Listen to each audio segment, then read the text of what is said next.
I want to start with a question that sounds reasonable, but is answered incorrectly by almost every competent business founder. When someone fills out a form on your website, how long do you think they stay emotionally interested? Not logically, emotionally. Now, don't answer that just yet because most founders imagine the answer looks generous, but it's closer to how long people stay excited right after downloading a dating app. We picture it sometimes as calm center people, like they fill out the form, sit back, and think, I've hit the jackpot. Maybe they light a candle, journal, meditate, or tell their spouse, I think I found the one. But that's not what's happening. What's really happening is they're still on the same browser session. Two competitors are open. Slack channel just went off. Someone asked, what's for dinner? And somehow they're now reading an article they didn't mean to click about a problem they didn't know they had 5 minutes ago. So without realizing it, they are already emotionally unavailable, not angry or annoyed, simply elsewhere. The part that nobody considers is they didn't lose interest in you specifically. They lost interest in waiting. Your company has a narrow window to exist in their brain. So hold on to that thought. Now, let's talk about a typical company, founder-led, somewhere between 8 and 15 million a year in revenue. This company spends 250K a year on lead gen. That gives them roughly 5,000 inbound leads per year. Here's where things get really interesting.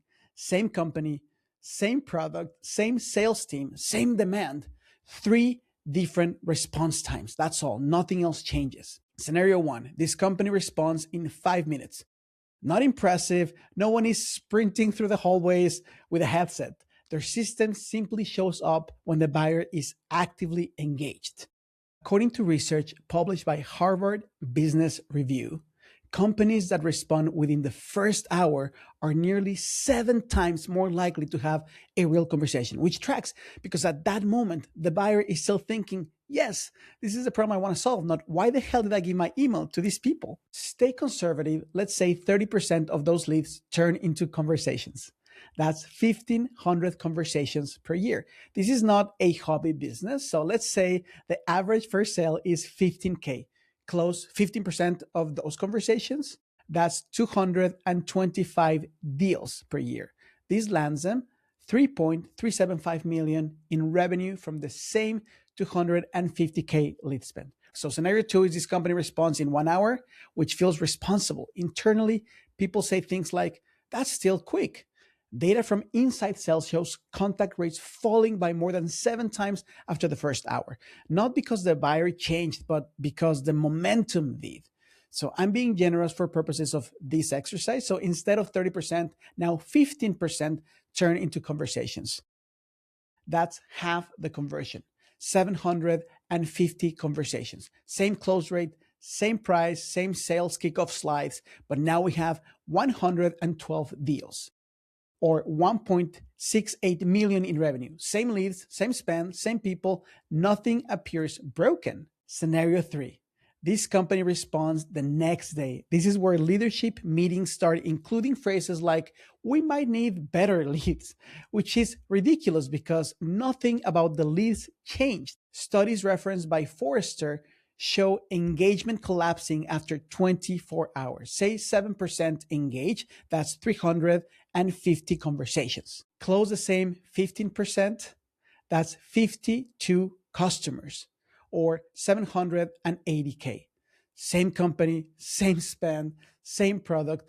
They just arrive politely after the moment passed. Here's what this looks like in real life. It's like hiring a senior sales rep, training them, giving them qualified leads, and then only letting them talk to prospects after the prospect already bought from someone else. The rep didn't fail. They just arrived on time for the autopsy. Now, here's the part that never makes it into the spreadsheet. These customers don't stop at the first purchase. Say 40% expand into a higher tier and 15% move into a premium or long-term contract. When follow-up slows down, you're not losing deals. You're erasing future customers who never get to exist. No upsell, no expansion, no renewal. And then the punchline, your CRM does not panic. It doesn't say, small update, you quietly misplaced several $1 million in lifetime value. It just says, unresponsive, which feels neutral but is structurally so expensive. Remember the question from the beginning? How long do leads stay emotionally interested? Exactly as long as it takes for someone else to respond first. That is the window. No mystery, no hack, just timing. And yes, there are countless tools claiming to fix this, but speed alone is not the win. Speed plus relevance is. Otherwise, you're just being ignored efficiently. The companies pulling ahead right now aren't louder, they're earlier. They show up while intent is still warm, before the buyer has moved on and closed the tab. If this made you nod and want to check your timestamps, that's usually when something useful happens.